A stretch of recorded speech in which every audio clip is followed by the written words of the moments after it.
Je ne sais pas la vraie raison, mais c'est comme ça en France, probablement parce que c'est comme ça aux États-Unis. On reprend rarement dans les films les acteurs qui ont joué, disons, les rôles secondaires dans les pièces. On reprend parfois la vedette, et encore pas toujours, mais donc, aussi bien Hernandez que moi, on savait qu'on ne ferait pas la tournée. Bon. Et puis on commence la tournée, et un jour à Martigues, je sors du théâtre, on répétait, et Francis était venu pour superviser les dernières répétitions parce que Mondy n'était pas libre. Et je sors sur le parvis du théâtre qui donnait sur un canal avec des bateaux, des mâts, c'est très, très joli, le Martigues. Et Francis arrive et me dit « Ah, dis donc, je voudrais te demander, est-ce que tu accepterais d'être dans mon film ?» Je lui dis « C'est même pas la peine de poser la question, je serais très, très heureux, très honoré. » Bon, ben, la chose est faite. Ce que je ne savais pas, c'est que c'était pas du tout pour jouer le rôle que je devais jouer, que j'avais joué, que j'aimais beaucoup. Mon professeur Archambault, chef du service de rhumatologie à l'hôpital Broussais. Bon, mais alors je ne savais pas du tout ce que je jouais. Alors il m'a expliqué que pour l'adaptation au cinéma, il avait reconsidéré le dîner de cons. Le dîner n'avait pas lieu devant la caméra, mais les cons arrivaient et la conversation commençait, et c'était pour jouer un des cons. Bon, j'étais pas emballé.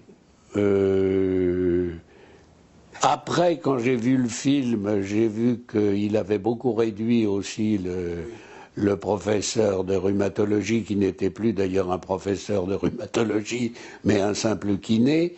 Et bon, ça m'a donné moins de regrets.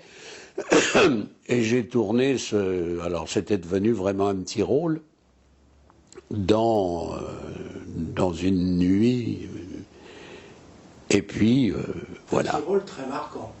Alors attendez, parce que en rentrant à Paris, après l'été, j'ai commencé de répéter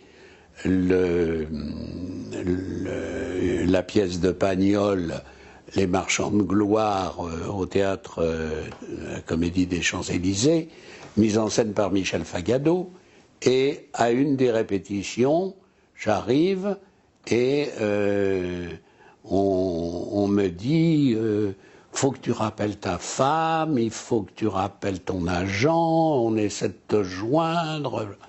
Je me dis, mon Dieu, qu'est-ce qui s'est passé chez moi, qu'est-ce qu'il arrive? Et la Gaumont avait téléphoné, il fallait que je vienne tourner 2 jours après, au Bois de Boulogne, le dîner de cons. Ben, je dis, le tournage est arrêté.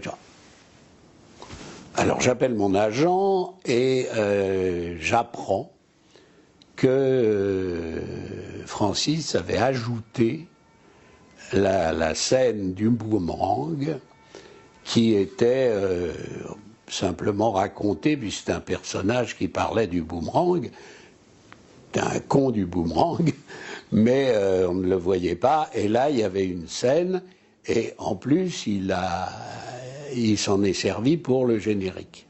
Donc j'ai tourné. Alors le problème, c'était que le jour où je devais tourner ça, et où ils avaient remis en route le tournage avec une équipe, enfin, moi j'avais la générale du Pagnol le soir. Alors j'ai été trouver Fagado, je lui ai expliqué, on avait déjà beaucoup travaillé ensemble, donc il n'y a pas eu de problème. Il m'a dit, écoute, si tu es là, à 4 heures de l'après-midi ou 5 heures, je ne sais plus, il n'y a pas de problème, je me passe de toi, va faire ton tournage tranquille. Donc j'ai été tourné au Bois de Boulogne avec un luxe de professionnels formidables. Il y avait un kiné, il y avait parce qu'à la fin je tombais, je recevais le boomerang dans la tête et je tombais par terre. On a fait, je ne sais pas, 15 ou 20 prises de la chute. Comme je sais tomber, j'ai pas eu de problème, mais enfin, je trouvais que c'était un peu beaucoup. D'autant que, en fait, la chute, on la voit pas dans le film. On nous voit, hop, et ça s'arrête là. Et voilà pourquoi je suis encore. Ça m'est arrivé il y a un ou 2 ans de me promener au Luxembourg et d'être en passant à la fin de la grande allée où il y a le monument à Delacroix, je passe devant un monsieur qui me fait « Il n'y a pas de boomerang par ici, monsieur », très finement. Vous devez y avoir droit fréquemment. Voilà. Mais c'était pas tant, ça. Aucun problème, monsieur Bichot, je serai avec vous mercredi, sauf incident après-midi. Allô?